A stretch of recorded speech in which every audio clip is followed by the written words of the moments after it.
This just exploded. Todd Blanche is under heavy fire. A federal judge already ruled he conceded violating the law. The Epstein files turned against him hard. $1,000 a day in sanctions now hang over his head. Last warning issued. The arrest threat is intensifying by the hour. Blanche is the acting attorney general of the United States. He is Donald Trump's former personal defense lawyer. Now he controls the entire Department of Justice. And the court is coming straight at him with full force. Judge Emmett Sullivan put it in black and white on June 25th. Blanche effectively admitted the DOJ broke the Epstein Files Transparency Act. The deadline came and went on July 2nd. Documents stayed locked away. Foreign language materials stayed completely hidden. FBI interview notes stayed incomplete and partially withheld. This is not a slow-moving story. This is open warfare. Survivors versus Blanche. A federal courtroom versus the nation's top law officer. Confirmation hanging by a thread at the exact same moment the sanctions clock is ticking. The pressure just hit a new peak. One more refusal and the consequences get personal and permanent. The title is not hype. The last warning has been issued. The fire is real. The threat is real. The stakes could not be higher. Every day that passes without full compliance raises the temperature. Every filing from Katie Fang's team sharpens the edge. Every statement from survivors adds weight. This is the moment everything changed. This is the moment the system started pushing back. The situation accelerated without mercy and without warning. In late June, the hammer dropped hard and public. Judge Sullivan released a detailed 48-page opinion. He ordered Blanche to produce specific unredacted records or show cause by July 2nd. The list was precise and damning. Emails discussing a torture video. Names of potential co-conspirators that had been blacked out. Handwritten FBI notes from agents who interviewed a woman alleging Epstein introduced her to Trump when she was about 13 years old. Those notes formed the basis for formal FD 302 interview reports that still had gaps. July 2nd arrived. The Department of Justice did not fully comply. Instead came the explanations and the delays. Not practicable became the official line on the foreign language materials. Claims about victim privacy were repeated, even as survivors said their own information had already been exposed. Requests for more time and a 60-day stay so the Solicitor General could consider an appeal were filed. The court was not impressed. Katie Fang, the journalist and attorney who sued him directly, refused to back down. Her legal team filed for contempt with clear language. They asked the court to hit Blanche with $1,000 every single day until he obeys the order in full. Blanche's lawyers answered with sharp defensive language. They called the request absurd. They called it hyperbolic. They called it outlandish. They begged the judge not to impose the fine. They asked for the right to appeal immediately. They asked for any adverse ruling to be paused while that appeal proceeds. The filing landed just days before his confirmation hearing. The timing was impossible to ignore. At the same time, a second front opened in New York with even broader implications. 101 lawyers and judges filed a formal ethics complaint. They want a professional responsibility investigation that could end in disbarment in the state where Blanche is licensed. The central charge is conflict of interest on a massive scale. Blanche once defended Trump in high-profile criminal cases. Trump appears in more than 5,300 Epstein-related files. And Blanche has been the official overseeing the release of those exact files while serving as acting attorney general. The complaint calls his handling burdened by conflicts and reflecting adversely on his fitness as an attorney. That is not a casual accusation. That is 101 legal professionals putting their names on a formal grievance. This is the core collision that defines everything. Trump's former defense attorney now sits at the absolute top of the Justice Department, the same department that holds the files naming his former client thousands of times. Survivors say the release process protected powerful names while exposing victim information in ways that put real people at risk. Nude photographs of survivors went public in the initial dumps. Email addresses went public. Details that could be used to trace families went public. Meanwhile, the names of high-profile men stayed carefully blacked out in many of the same productions. The contrast is brutal, and it is documented. Blanche spent 9 hours with Ghislaine Maxwell across 2 days in 2025. Shortly after that meeting, she was moved to a lower security prison camp that normally bars sex offenders under Bureau of Prisons policy. Survivors waited 374 days just to get a meeting of their own with the same official. When it finally happened, it was only because Republican Senator Thom Tillis issued a direct and public ultimatum. Tillis said he would not vote to confirm Blanche unless the meeting took place. Blanche had previously claimed on the record that he was prohibited from meeting the women directly. After the ultimatum, he reversed course within hours, and the meeting was scheduled. 7 survivors, plus family members of Virginia Giuffre, walked into Justice Department headquarters. They spent roughly 90 minutes in the room with Blanche. Multiple people who were there described the session as patronizing and dismissive. One survivor said Blanche disputed almost everything they raised. He told them to take their information to the FBI, the same agency they believe failed them for years and years. They left feeling the burden had been pushed right back onto them. They left more determined that Blanche should not be confirmed. The confirmation hearing itself became another open battlefield. On July 15th and 16th, Blanche sat in front of the Senate Judiciary Committee for 2 full days of questioning. Senators pressed him on loyalty to Trump. They pressed him on the files and the missing pages. They pressed him on the nearly $2 billion IRS settlement fund that critics call a political vehicle for allies.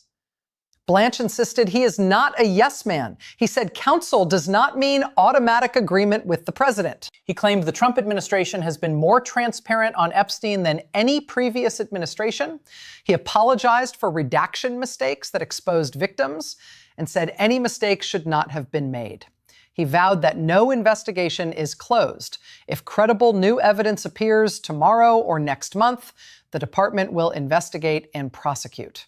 But the court order still stands unfulfilled. The contempt motion is still live and active. The ethics complaint is still pending in New York. And several key Republican senators have not locked in their votes even after the hearings. The fight is personal, the fight is political, the fight is legal, and none of it is slowing down.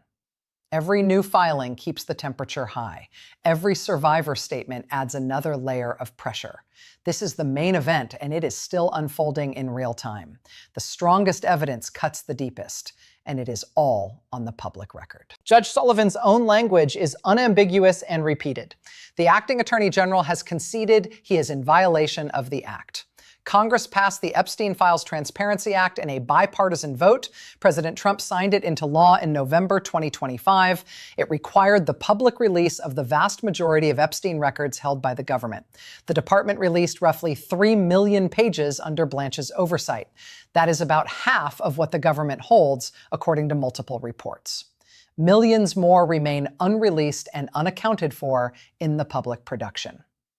The specific materials ordered by the court include handwritten FBI interview notes that formed the basis for formal reports.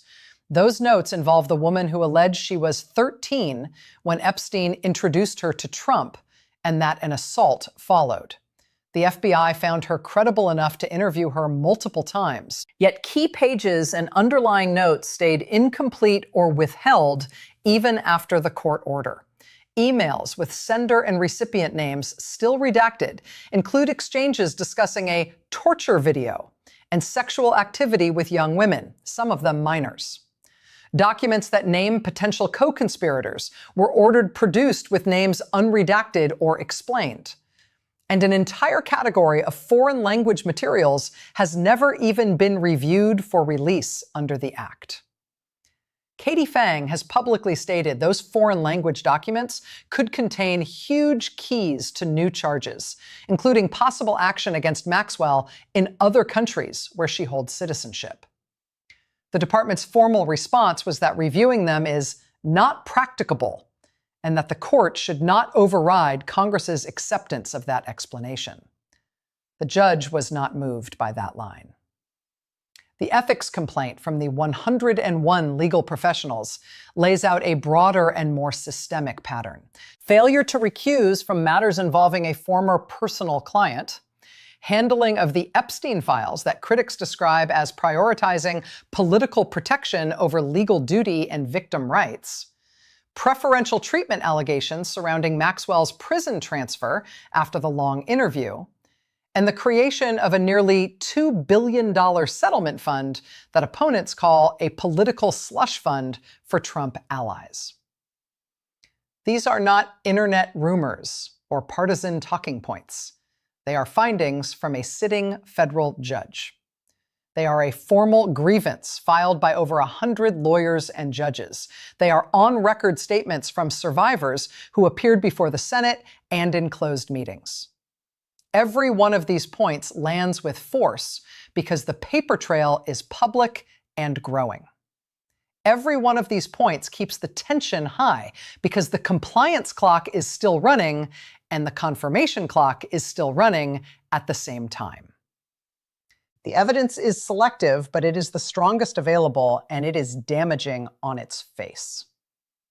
The human cost is not theoretical, and it cannot be reduced to process arguments. Survivors have spoken with raw clarity and consistent detail. They say their private information was exposed in the releases while the names of powerful men stayed protected. They say the department declared the major investigative work finished even while leads and documents remained.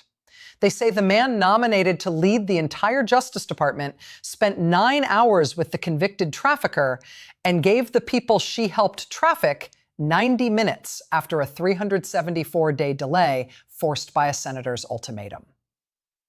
One survivor testified that Blanche refused her repeated requests for a meeting for nearly 9 months while the confirmation process advanced. Another described the eventual session as a mere check-the-box exercise designed to secure confirmation votes rather than to listen. Family members of Virginia Giuffre sat in that room. They left believing they had been sent back to square one and told to start over with the FBI. The emotional weight is heavy because the stakes are personal and long-running. These are people who lived through the crimes and the aftermath. They watched the files get mishandled in public view. They watched the top law officer of the country prioritize other meetings and other priorities. They watched redactions that left them exposed while shielding others. That is the human angle that cannot be ignored or minimized. That is the cost that keeps the energy high and the pressure continuous. Their voices are the reason the conflict refuses to die down. Blanche and his defenders present a different and consistent picture. They argue the volume of material was massive, millions of pages that required a Herculean review effort by the department. They say many withheld records were duplicates from different investigations covered by legal privilege or related to entirely different people who share the Epstein name.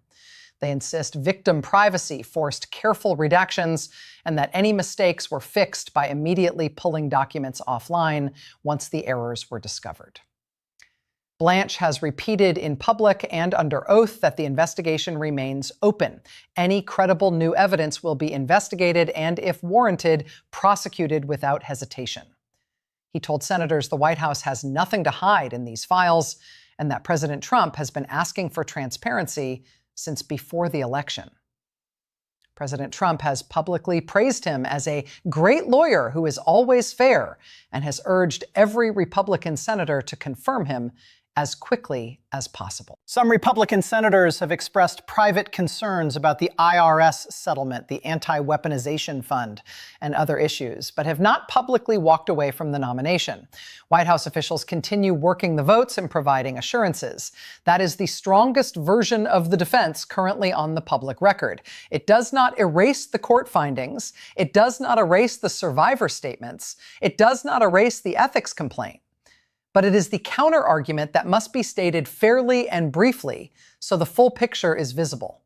The energy does not drop because the counter-arguments themselves are under pressure from the same court orders and the same survivor accounts. Why this fight matters reaches far beyond one man's confirmation or one set of documents.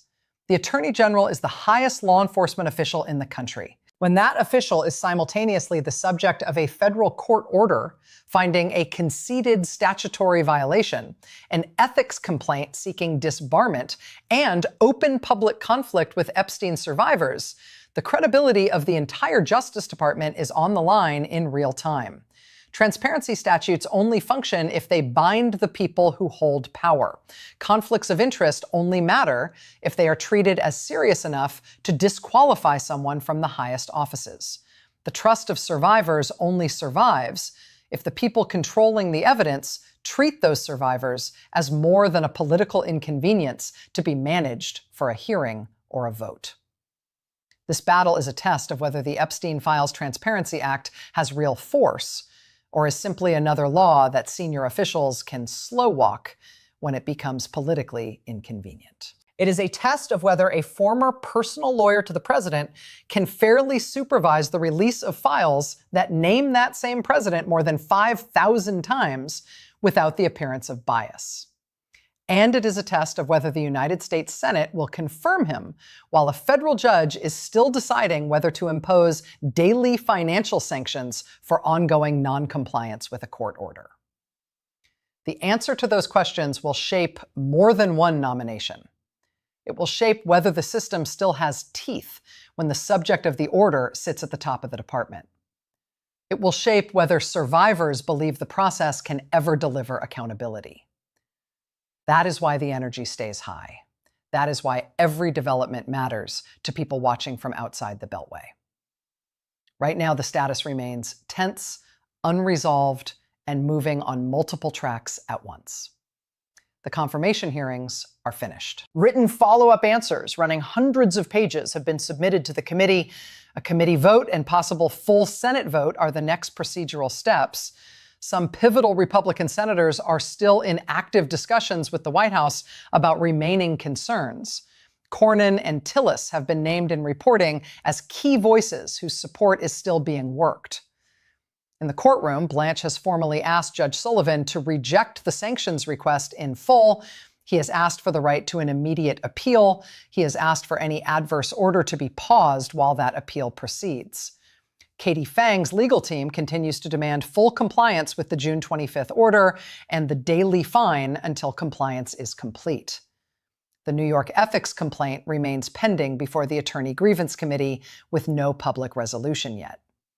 Foreign language materials still have not been reviewed and released as ordered. Specific FBI notes and unredacted emails ordered by the court still have not appeared in the public production.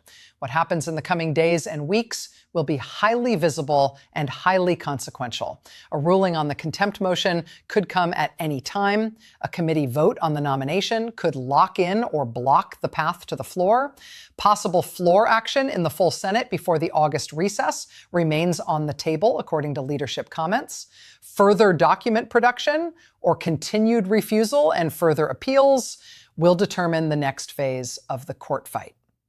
Every one of those moments will signal whether institutional limits still exist when the person under the order holds the highest law enforcement title. The next move could come at any hour. That is why the pressure has not eased for a single day. That is why the last warning language fits the moment. This is the last warning phase, and it is still active. The fire is already intense, and the sources of that fire are multiplying. The language of arrest threat in the headlines reflects the escalating risk of civil contempt. Civil contempt often begins with daily fines of the kind already requested. It can escalate further if the court concludes the defiance is willful, ongoing, and in the face of clear orders. Criminal contempt remains a separate and more serious possibility in related contexts, according to some legal analysts, though the current public focus is the civil sanctions track. The Epstein files are not closed business. The survivors are not finished demanding answers or opposing the confirmation. And Todd Blanche has not yet been confirmed as Attorney General. The combination of those three facts keeps the entire situation on a knife edge. Every new court filing, every new survivor statement, every new senator comment adds fuel. The tension that started in the cold open has not broken. It has only tightened. If this is landing with the same force it is landing with many people watching, leave a comment and state exactly where you stand on the confirmation and the files. Hit like if you want the immediate next update the second a court order or a vote is announced. Subscribe so you do not miss the moment this situation moves again. The pressure has not eased. It is still rising. Stay locked in.